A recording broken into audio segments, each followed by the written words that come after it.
Captain Rex was side by side with Ahsoka Tano and Anakin Skywalker throughout the Clone Wars. Rex was instrumental in showing a side of Anakin that we had never seen in the movies. He saved Ahsoka Tano's life, he fought in the Battle of Endor, and he helped Phoenix Squadron defeat the Empire. Rex is a first-generation clone. Now, he was born in 32 BBY, that's 32 years before the Battle of Yavin, on the planet Kamino, under the designation CT-7567. He was the captain of the famous 501st Legion Torrent Company. He was there at the Battle of Geonosis, during Attack of the Clones, saving the Jedi, and then given command of the entire 501st Legion. And as a badge of honor in combat, he had J-Guys painted on his helmet. Now, J-Guys was short for Mandoa, which was a word for Shriek-Hawk eyes. Now, during the Battle of Christophsis, something happens that would alter the course of Rex's life forever. He meets Anakin's new Padawan, Ahsoka Tano. And who are you supposed to be? I'm Ahsoka? So I thought you said you'd never have a Padawan. There's been a mix-up. The youngling isn't with me. Stop calling me that. You're stuck with me, Sky Guy. What did you just call me? Don't get snippy with me, little one. You know, I don't even think you're old enough to be a Padawan. Since Rex thought that was funny, Anakin assigned Rex to show the sassy Togruta the ropes and teach her a bit about leadership. Now, Rex was brilliant in battle, and he quickly learned to respect Anakin, as Anakin valued Rex's opinions and input, which wasn't all that common among the other Jedi. Now, it wasn't just the respect of Anakin and Ahsoka that was so important to Rex, but it was the trust and respect of his soldiers in the 501st that also really stood out. A perfect example of this was the Battle of Umbara. The 501st Legion joined Obi-Wan's 212th Battalion for the invasion on the planet. The 501st was to attack from the north, while the 212th, along with battalions led by Saesee Tiin and Pong Krell, would attack the capital city from the south. As the 501st fought their way through the jungle, Anakin was called away to Coruscant and replaced by Jedi Master Pong Krell. Now, immediately you could see the stark difference in the way Master Krell treated them compared to Anakin. He wouldn't even refer to them by their names, only by their clone numbers. The men don't need rest. They need the resolve to complete the task at hand. But sir... CT-7567, are you reading me? Excuse me? He also decided at the last minute to change Anakin's plan on attacking the city center. Instead of sneaking into and flanking, he ordered the clones to attack head-on and put the clones in harm's way unnecessarily. After taking some heavy fire and suffering some losses, they had to retreat back into the jungle, and this is where Rex finally stood up to Master Krell. I followed your orders, even in the face of a plan that was, in my opinion, severely flawed. A plan that cost us men, not clones, men! As sure as it is my duty to remain loyal to your command, I also have another duty, to protect those men.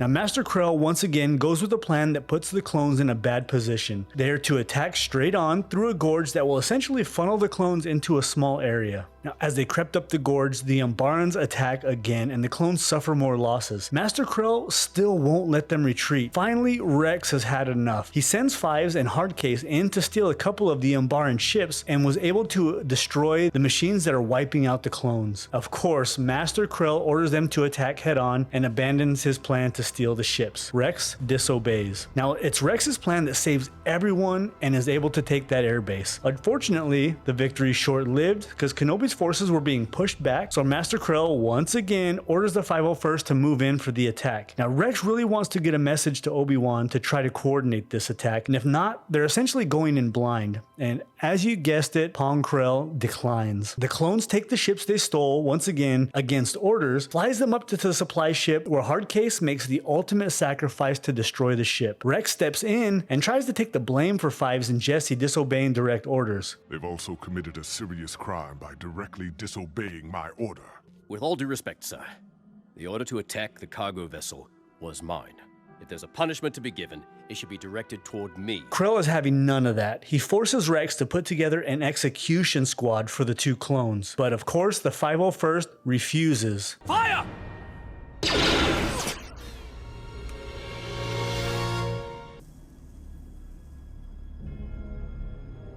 What happened? They're doing the right thing, Dogma. Because if this is how soldiers are rewarded for heroic actions, then one day, every man in this battalion may face a similar fate. Everyone except Dogma. So Krell tries one last thing. He tells the clones that the Umbarans are dressed as clones and not to be fooled by their clone armor. So as they battle, Rex realizes that they are firing on the 212th Battalion. Everyone, stop firing! We're shooting at our own men! Take off your helmets! Show them you're not the enemy! They're clones! Whoa, whoa, whoa, whoa, whoa, whoa. Look! We're clones! We're all clones! What? This was it. The clones had had enough. They decided to arrest Krell. But of course he resists, and after a brief fight, thanks to Tup's quick thinking, they're able to capture him. They learn that Krell was secretly to become Dooku's apprentice, or that's what he wanted anyway. He had visions that the Jedi would lose the Clone Wars, and he was trying to position himself to be part of the new order that would arise. So Rex has to make a huge decision here. He decides that Master Krell needs to be executed. And as Rex contemplates his drastic actions, and to everyone's surprise, it's actually Dogma that ends up pulling the trigger. So this shows what kind of soldier and what kind of leader and what kind of brother Rex is to the 501st boys. He learns from Anakin to lead from the front, to always be loyal to the guys under your command, and to be willing to do the right thing to protect them. So he was also right there with Ahsoka during Anakin's brutal training as well. Ahsoka was always there with Rex, fighting and protecting each other in the 501st. You could see how much he respected her and was even worried at times during her training. But Rex, Jesse, Fives, and the rest of the 501st were a huge part of what would keep Ahsoka alive when all of the other Jedi were killed during Order 66. There were even times that Rex would cover for Anakin when he would have secret calls with Padme. Oh, great. What is it? It's Rex. I'm worried he's letting his personal feelings drive him too much on this mission. I wonder where he learned that. You've known Rex a long time. When you throw caution to the wind and take chances, where is he? Right beside me. Then maybe that's where you should be for him, Annie. What's going on here? Oh, nothing, sir. I was just waiting for the General. General? And what is Anakin doing in there? He's spot-checking my gear, sir. Really? Without you? Although Obi-Wan always knew what was going on. I hope you at least told Padme I said hello. Now, probably the most emotional and eventually heartbreaking part of Rex and Ahsoka's relationship was when Ahsoka reappeared after leaving the Jedi Order. Obi-Wan and the 212th, along with Anakin, Rex, and the 501st, were in a battle with the Separatists on the planet Urbana when Ahsoka reaches out for help with laying siege to Mandalore and capturing Maul. Now, as they were all aboard Admiral Yularen's ship, Anakin immediately goes to Rex and tells him that Ahsoka is on her way to meet them. Anakin and Ahsoka reunite, and after a brief rundown of the situation on Mandalore, Anakin takes Ahsoka back to see her old friends. As they open the doors, you see an absolutely beautiful show of respect from the 501st. Company! Attention! The paint job's a little crude, but we think it gets the idea across. Glad to have you back, Commander. Just then, they receive word that Grievous has attacked Coruscant, so Anakin splits the 501st, sending the newly formed 332nd Company, headed by newly promoted Commander Rex, to help with the Siege of Mandalore and Ahsoka. So Rex and the 332nd Company fight Gar Saxon and the Super Commandos while Ahsoka fights Maul. Of course, what an epic battle this is. And just as Ahsoka defeats and captures Maul, they start to head back to Coruscant.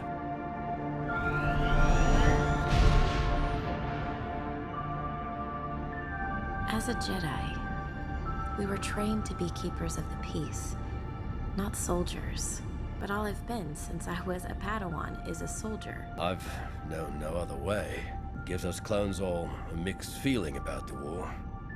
Many people wish it never happened, but without it, we clones wouldn't exist. Well, then perhaps some good has come from all of it. The Republic couldn't have asked for better soldiers. Nor I. a better friend. Ahsoka senses something is wrong and hears through the Force that something terrible has happened to Anakin. Just then, Sidious executes Order 66. As Ahsoka runs in to see what's going on, Rex is struggling to hold back temporarily from following the programming of the inhibitor chip he and the other clones have in their heads. He hesitates just long enough so that Ahsoka escapes. He's also able to fight through his programming long enough to tell her to find Fives and his top secret report on them finding out about the inhibitor chips planted in all of the clones in order to carry out Order 66. When Ahsoka finds the recording of Fives' inhibitor chip malfunction and a report from Rex confirming these chips might serve another purpose, Ahsoka sets Maul free to wreak havoc as she captures Rex and removes his inhibitor chip. Careful! I am one with the Force, and the Force is with me. I am one with the Force, and the Force is with me. I am one with the Force, and the Force is with me. You found it? R7, get him under and remove that thing. Now Rex is recovering on the medical bed as the rest of the 332nd Company, still wearing their Ahsoka painted helmets, are just about to breach the room. Ahsoka is blocking blaster bolts as she starts to get overwhelmed. Just before they get to her, Rex wakes up and has to shoot some of his brothers as they close the blast doors. Are you okay? Yeah, kid. I'm okay. How widespread is this? Ahsoka, it's all of us. The entire Grand Army of the Republic has been ordered to hunt down and destroy the Jedi Knights. Now Ahsoka has to come up with a plan to escape, but this eventually comes at a huge cost to Rex. Besides, I don't want to hurt them. I hate to tell you this, but they don't care. This ship is going down, and those soldiers, my brothers, are willing to die and take you and me along with them.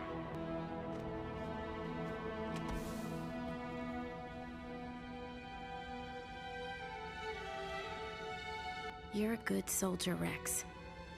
So is every one of those men down there. They may be willing to die, but I am not the one who is going to kill them. So as they walk out to meet Jesse and the 332nd Company, Rex tries to convince them that Ahsoka is technically not a Jedi, that she doesn't fall under Order 66. But just then, Jesse disagrees and charges Rex with treason. Maul destroys the hyperdrive on the Venator, and as the ship comes out of hyperspace, it begins to crash towards the planet below. Rex and Ahsoka barely escape with their lives on another ship. Now, in an absolutely heartbreaking end to the Clone Wars, Rex and Ahsoka bury the 332nd Company and create a memorial to her friends and his brothers.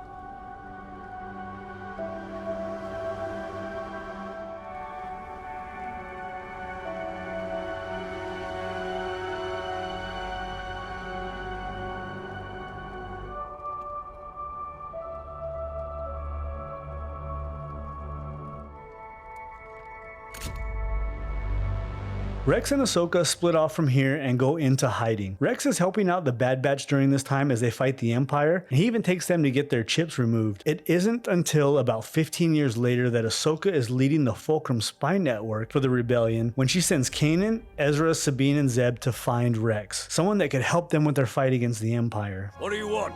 We're looking for someone. Does the number 7567 mean anything to you? Well, that's my birth number. Birth number? They're clones. Rex, Wolf, and Gregor battle the Empire, who finds them on Selos when they make the escape and decide to help the Ghost Crew in their fight. They make their way back to Hera and Chopper when Ahsoka and Rex are finally reunited after more than a decade. Commander? You got old.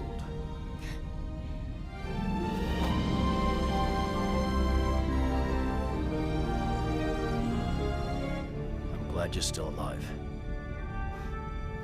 You too. They both help the rebellion until Ahsoka goes with Kanan and Ezra to Malachor where they meet Darth Vader. Ahsoka doesn't return, so Rex and the rest of the Ghost crew believe she died. This is the last we see of both her and Rex. He was there from the moment she stepped off that ship on Christophsis through fighting with her as part of the Phoenix Squadron against the Empire. He is absolutely essential to Ahsoka and Anakin's story, and he's also extremely important in the development of Ezra Bridger. If you guys want to see who that is and everything you need to know about Ezra, click here. Thank you guys so much for watching, and may the Force be with you.